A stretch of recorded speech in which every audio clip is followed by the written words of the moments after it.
It's my pleasure to introduce Jennifer Serra, who has held significant global leadership roles in water, climate, infrastructure, finance, sustainable economic growth.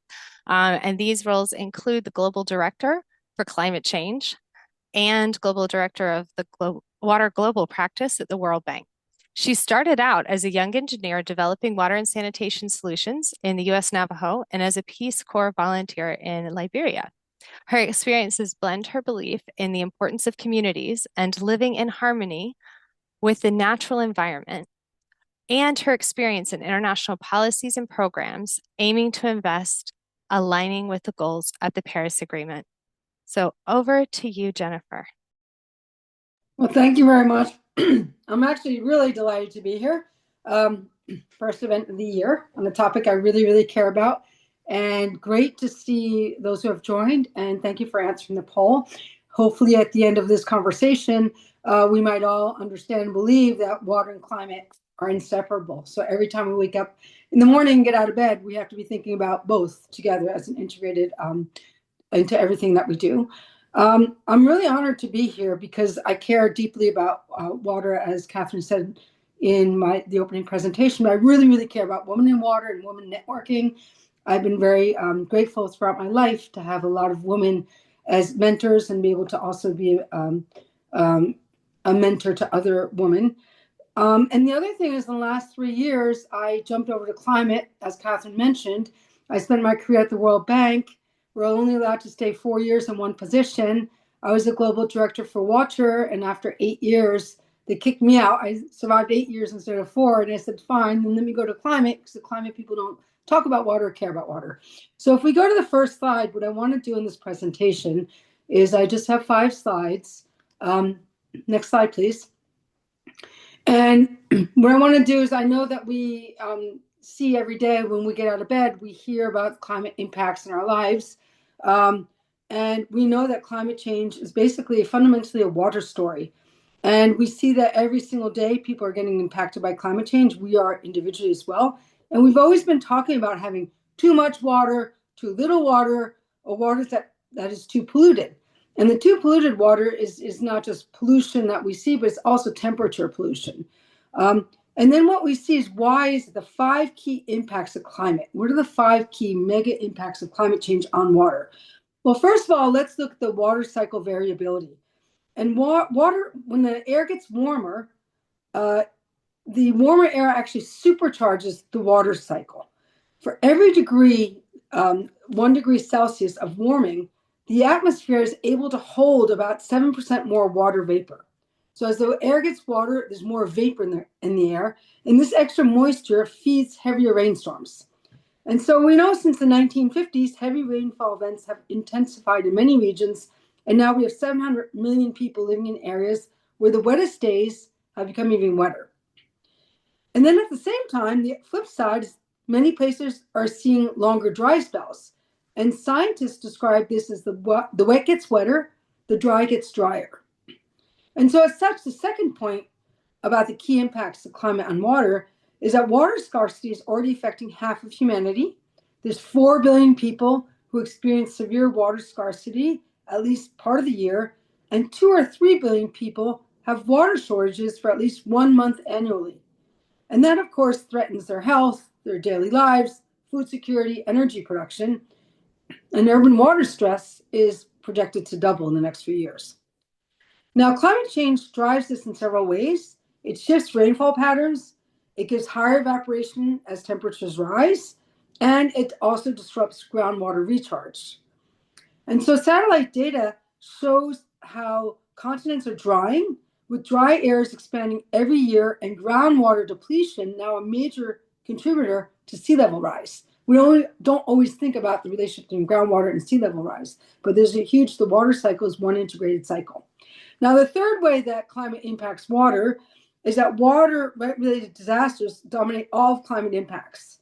And so over the last 50 years, about half of all recorded disasters have been water-related, floods and droughts mainly, and they account for a large share of economic losses and deaths.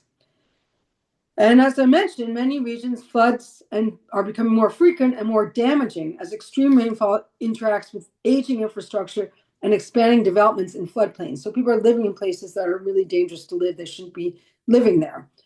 And meanwhile, on the flip side, droughts have caused massive crop losses, especially where people rely on rain-fed agriculture instead of irrigation, and hundreds of billions of dollars in losses. But the economic loss, you can't relate and compare it to the social impacts on daily lives, especially in the poor parts of the world.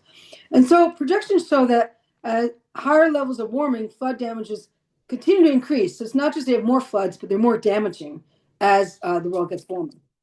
And then the fourth big impact, climate impact on water, is of course the melting glaciers, which is now getting a lot more prominence and attention.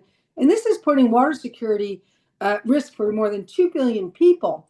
But importantly, like this is a non-reversible tipping point, and mountain glaciers and seasonal snowpack, they act as natural reservoirs, and they store water in winter and they release them in the warmer months.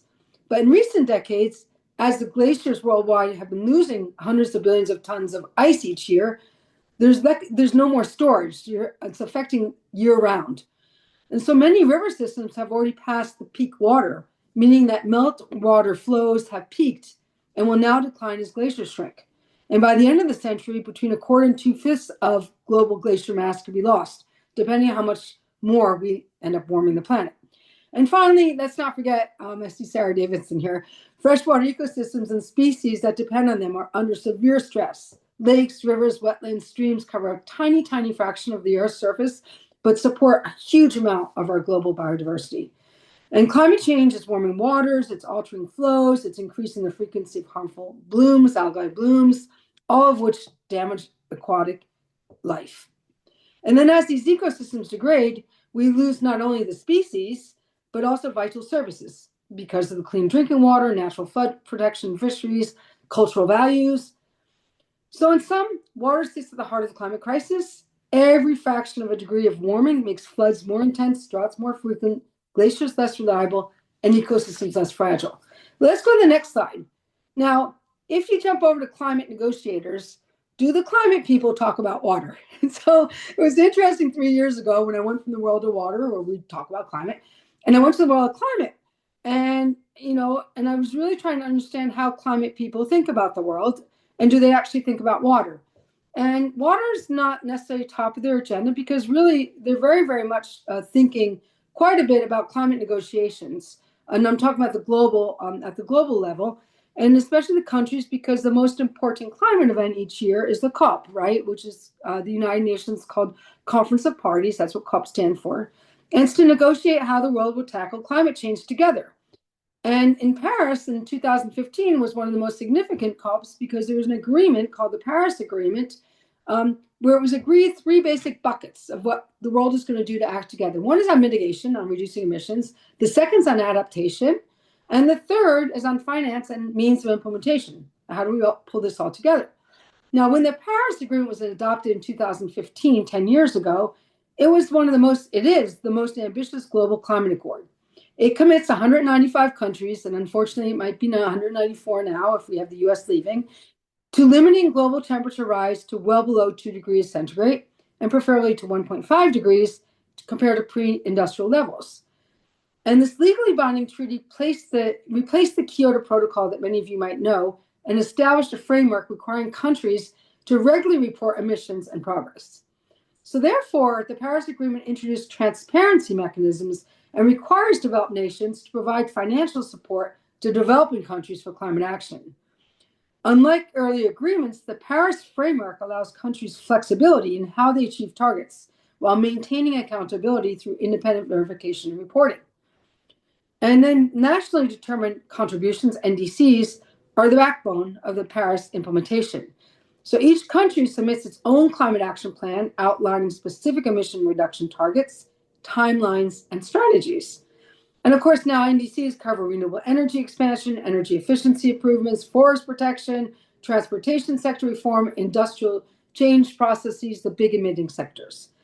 So countries must submit updated NDCs every 5 years, and you might have known this year was the 5th year that they were supposed to submit it at COP30. Some did, some didn't. But even with the NDCs that have been submitted, if fully implemented, they would still result in a 2.5 to almost 3 degree centigrade warming by 2100. So we're off track to what was agreed in Paris. Mitigation is incredibly important because it focuses on cutting greenhouse gases to limit global warming. And countries discuss how to achieve mitigation through renewable energy capacity, halting deforestation, and importantly, coal phase out. Coal's a really nasty pollutant, and methane reduction targets. Methane is 80% more potent and damaging than carbon dioxide in the atmosphere. We'll come back to that because that's relevant to sanitation. So during the negotiations, they countries fiercely negotiate what are the directions of the climate actions that they're going to globally commit to. And then every 5 years, there's a global stock take. Now, that's the mitigation core part of the negotiations. And then adaptation, we know, addresses how countries prepare for the climate impacts that are already underway. They're getting worse and worse. And they focus really on how you build flood resistance, flood-resistant infrastructure, drought-resilient agriculture, early warning systems, and more now we're talking about social safety nets, insurance, and ways to protect people once the impacts are felt. Unfortunately, adaptation finance means only about 5% of what developing countries need. And at COP30, countries committed to tripling adaptation finance by 2030. Now, finance, of course, remains the most difficult issue to resolve because developed countries make agreements and then don't always deliver on them. And at the COP20, the last one in Azerbaijan, there was a commitment by developed nations to provide at least $300 billion annually by 2035 to help developing countries. And the previous goal was $100 billion, and it was delivered behind schedule. A lot of the money turns out that they're trying to now say that MDBs, multilateral development banks, in the private sector, they're trying to count that into what developed countries' contributions are. But also at the COPs, there's a lot of discussion about loss and damage, and we know we created the loss and damage fund that hasn't really been properly capitalized yet, just transition. And then if you go to a COP, there's a lot of also knowledge sharing on the side, huge amounts, a huge event, thousands and thousands, tens of thousands of people there sharing experiences and knowledge on means of implementation. And there's a lot of, you can see, water is prominent now. It's figures, water, women, gender issues, all figure prominently, indigenous voices. If we go to the next slide, let me zoom right into water and mitigation. So that was the COP negotiations. Water doesn't come up big unless we push ourselves into it. But at least if we focus on mitigation really, really squarely in everything we do, we're really going to be contributing to reducing the damage in the long term. So a lot of times water is underappreciated in its role in reducing greenhouse gas emissions across all sectors, not just our sector. And it's really important for us as water professionals to understand this connection, especially the water-energy relationship. That's a really critical one for effective climate action. But let's look just in our own house. When we look at our own water and wastewater systems, we generate in the water sector and water and wastewater systems about 5 to 10% of total greenhouse gas emissions. And these emissions come from energy intensity. These come from energy intensity in water pumping and how we treat water. Also, the methane released from wastewater. As wastewater decomposes, then it emits a huge amount of methane. So basically, research shows that the water sector could actually be a positive influence because we could reduce over 1.3 billion tons of CO2 equivalent, carbon dioxide equivalent annually, and that's nearly half the European Union's total emissions. So just cleaning up our own shop and the way we do business is really, really critical. But let me talk about how water interacts with other sectors. The first, of course, is energy-water connection. Energy and water, they go hand in hand. Power plants use enormous amounts of water for cooling mainly, and especially thermoelectric plants account for 41% of total freshwater withdrawals globally. At the same time, I mentioned water systems consume massive amounts of energy. And if you look at the biggest bills for water utilities, it's for energy and then staff salaries. That takes up 80-90% of costs usually. So water distribution uses up to 40% of municipal energy in some cities. And of course, desalination is incredibly energy intensive. So people think that's the solution. It's very, very energy intensive. So this creates a critical opportunity to transition energy production away from water intensive fossil fuel plants towards renewable energy like wind and solar, because that will reduce water demand in the energy sector and reduce carbon emissions. So renewable energy is critical. Now, we can also have a lot more energy efficiency in our water systems. It delivers major climate benefits at very low cost. We could fix leaks, fix pumps, modernize treatment plants. We can cut emissions up to 90% in existing infrastructure if we just manage it better. And we see countries like Thailand, Mexico, Peru, Jordan, they've implemented such measures.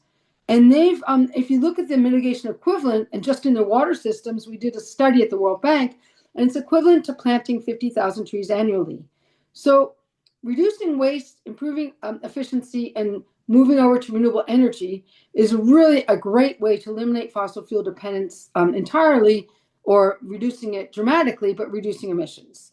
And again, I mentioned wastewater. That's a huge opportunity. It causes 70% of water sector emissions is from wastewater. And this also includes on-site sanitation. So it's not just because you put it all together into wastewater treatment plants. Let's go quickly to the next slide. And then I'm not going to go through the adaptation because everyone knows about the adaptation, right? And so adaptation, this is what we work on. Everyone, those who work on water, it's all about how do you have better water storage and flood protection? How do we think about drought resilient supplies? And there's a lot of work done on irrigation, on agriculture, recycling wastewater. Early warning systems is all about putting hydromet together, hydrological data with meteorological data. And that's the early warning systems to let people know when storms are going to hit or when there's going to be droughts. We talk about climate smart agriculture. Most importantly, let's put people first, the poor, the most affected by the impacts of climate change and water sanitation, safety nets, livelihoods. And the last slide is just one that we can open up for conversation, is some recommendations on how do we move forward. And the first is the mom recommending that we need to, all of us in the water community, think about one water, an integrated approach to water, not just wash or agriculture or water resources. The second one is we need to engage with other sectors, with agriculture, with technology, AI, we didn't mention that, with energy, et cetera, health. And then we need to move from talk to action. All these conferences are great, but at the end of the day, let's get impact on the ground where it matters, through partnerships, finance, and knowledge sharing. And of course, the last one and not least is empowerment, voice, local solutions, indigenous knowledge has to be at the forefront.